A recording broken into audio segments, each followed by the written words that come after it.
Pinupuri ka namin, O Diyos, Ama, Anak, at Espiritu Santo. Salamat, Ama, na ibinigay mo sa amin si Jesus na iyong anak, na namatay para sa aming kasalanan, iyong muling binuhay, iniakyat at iniluklok sa iyong kanan sa langit.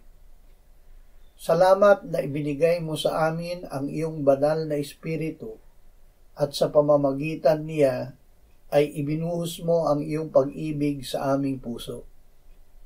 Salamat na kami ay iyong iniligtas sa kapangyarihan ng kadiliman at inilipat sa kaharian ng iyong minamahal na anak. Sa kanya ay mayroong kaming katubusan, ang kapatawaran ng aming mga kasalanan. Dahil kay Jesus, kami ay ginawa mong kabahagi ng mana ng mga banal sa kaliwanagan. Amen.